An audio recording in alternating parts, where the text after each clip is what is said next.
Hello বন্ধুরা, welcome to our channel Bong sports আড্ডা। নিয়ে চলে এলাম আরও একটা নতুন ভিডিওটা শুরু করব প্রথমে ব্রাইসন ফার্নান্ডেজের আপডেট দিয়ে। ব্রাইসন ফার্নান্ডেজ, যাকে নেওয়ার ক্ষেত্রে একসময় আইএসএল দলগুলো কিন্তু যথেষ্ট আগ্রহী ছিল এবং বেশ কয়েকটা আইএসএল দল তাকে কিন্তু নিজেদের দলে চাইছিল।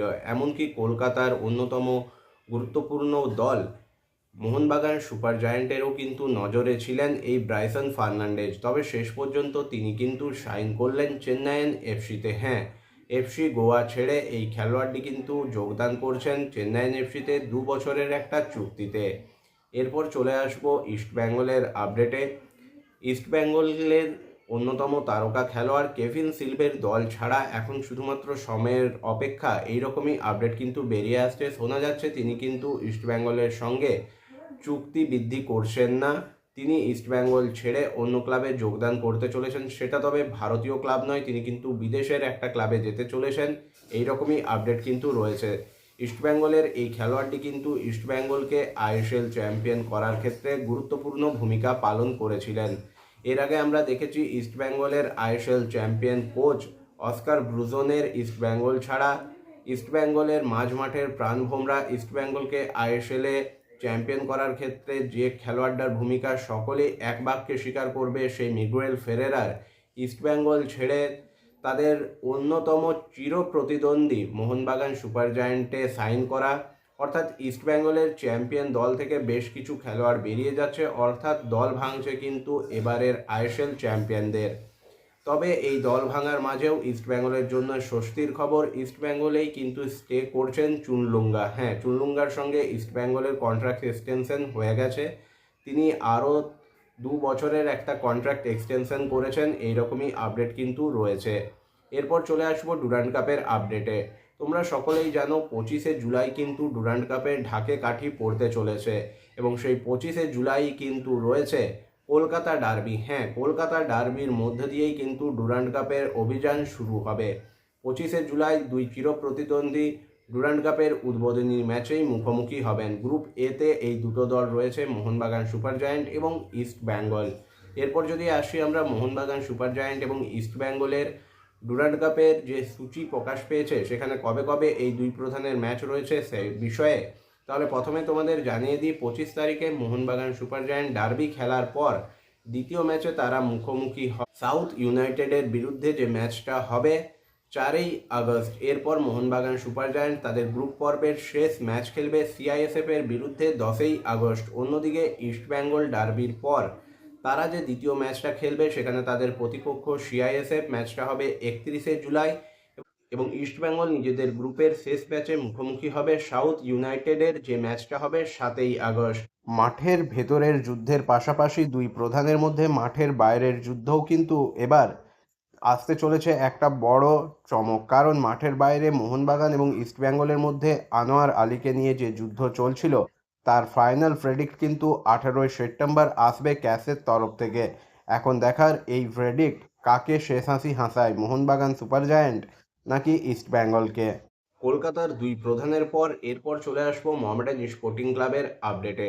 মোহামেডান স্পোর্টিং ক্লাব তোমরা সকলেই জানো সিএফএল এর জন্য কিন্তু জোর কদমে প্রস্তুতি শুরু করে দিয়েছে কোচ মেহরাজউদ্দিন ওয়াডুর তত্ত্বাবধানে।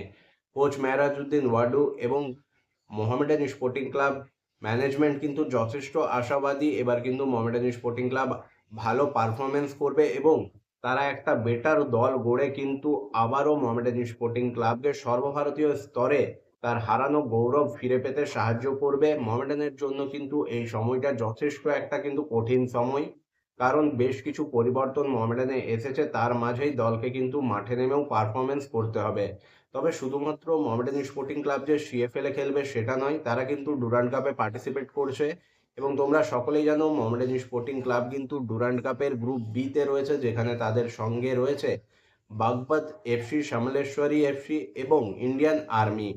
ডুরান্ড কাপের সূচি অনুযায়ী মোহামেডান স্পোর্টিং ক্লাব ডুরান্ড কাপে তাদের প্রথম ম্যাচ খেলবে 27শে জুলাই, যেখানে তাদের প্রতিপক্ষ বাগপত এফসি। এরপর মোহামেডান স্পোর্টিং ক্লাব নিজেদের দ্বিতীয় ম্যাচে মুখোমুখি হবে সামলেশ্বরীর, যে ম্যাচটা রয়েছে 2nd আগস্ট, এবং মোহামেডান স্পোর্টিং ক্লাব গ্রুপ বিতে নিজেদের শেষ ম্যাচে মুখোমুখি হবে ইন্ডিয়ান আর্মির, যে ম্যাচটা হবে 12ই আগস্ট। অর্থাৎ মোহামেডানের জন্য কিন্তু পরপর বেশ কিছু খেলা এখন রয়েছে, তার মধ্যে ডুরান্ড কাপটা কিন্তু যথেষ্ট গুরুত্বপূর্ণ একটা টুর্নামেন্ট হতে চলেছে মোহামেডান স্পোর্টিং ক্লাবের জন্য। সিএফএল এর থেকেও কিন্তু ডুরান্ড কাপের গুরুত্ব মোহামেডানের কাছে বেশি, কারণ সর্বভারতীয় স্তরে যদি নিজেদেরকে আবারও তুলে ধরতে হয় তাহলে ডুরান্ড কাপে মোহামেডানকে কিন্তু ভালো পারফরমেন্স মেলে ধরতে হবে। এবং ডুরান্ড কাপে মোহামেডান যে গ্রুপ বিতে রয়েছে সেখানে কিন্তু যথেষ্ট একটা সহজ গ্রুপ পেয়েছে মোহামেডান স্পোর্টিং ক্লাব, কারণ বাগবাত এসসি বা সমলেশ্বরী বা ইন্ডিয়ান আর্মি কোনোটাই কিন্তু মোহামেডান স্পোর্টিং ক্লাবের সমতুল্য দল নয়, এ কথা মানতে কোনো অসুবিধা নেই। তাই এই গ্রুপ থেকে মোহামেডান যদি গ্রুপ চ্যাম্পিয়ন হয়ে পরবর্তী রাউন্ডে না যায় তাহলে সেটাই কিন্তু আমাদের কাছে অবাক হওয়ার মতো বিষয় হবে। মোহামেডানের কাছে ভালো সুযোগ রয়েছে পরবর্তী রাউন্ডে যাওয়া এবং সেখানে গিয়ে তারপরে আরও ভালো পারফরমেন্স মেলে ধরা। এই মুহূর্তে মোহামেডান স্পোর্টিং ক্লাব কিন্তু তাদের সিএফএল এ যে স্কোয়াড রয়েছে, যে দলটা আইএসএল খেলছিল, প্রায় সেই দলটাকে নিয়েই কিন্তু ডুরান্ড কাপেও পার্টিসিপেট করবে, কারণ এখনও পর্যন্ত মোহামেডান স্পোর্টিং ক্লাব কিন্তু কোনো রকম বিদেশি সিগনেচার নিয়ে কোনো উচ্চবাচ্য করেনি। হ্যাঁ, আইএসএল এ তারা বিদেশি রিক্রুট করবে, তবে তার আগে যে সমস্ত বিষয় মোহামেডান স্পোর্টিং ক্লাবে এখনও রয়েছে, পেমেন্ট বকেয়া রয়েছে, সেটা মেটানো, ইনভেস্টার নিয়ে আসা, এই সমস্ত জিনিসগুলো মিটলে তবেই কিন্তু মোহামেডান স্পোর্টিং ক্লাব নতুন খেলোয়াড় এবং বিদেশি খেলোয়াড় নির্বাচন করবে। তাই তার আগে যে সমস্ত টুর্নামেন্টে মোহামেডান পার্টিসিপেট করবে সেখানে কিন্তু সর্বভারতীয় স্তরে হোক বা কলকাতা লিগে হোক সম্পূর্ণ দেশীয় স্কোয়াড নিয়েই মোহামেডান স্পোর্টিং ক্লাব কিন্তু নামবে, এটা তোমরা কনফার্ম ধরতে পারো। মোহামেডানের ম্যাচ কবে রয়েছে সেটা তোমাদের সামনে তুলে ধরলাম, তাছাড়াও কলকাতার বাকি দুই প্রধান কবে কোন দিন কাদের বিরুদ্ধে নামছে সেটাও এই ভিডিওতে কিন্তু তোমাদের কাছে ভালোভাবে তুলে ধরতে পেরেছি। আশা করি তোমাদের এই ভিডিওটা ভালো লেগেছে। যদি ভিডিওটা ভালো লেগে থাকে অবশ্যই লাইক, কমেন্ট এবং শেয়ার করে দিও। চ্যানেলটাকে সাবস্ক্রাইব করে নিয়ে নোটিফিকেশন বেল অন করে নিও এইরকমই আপডেটেড ভিডিও সবার আগে পাওয়ার জন্য। দেখা হবে পরের ভিডিওতে।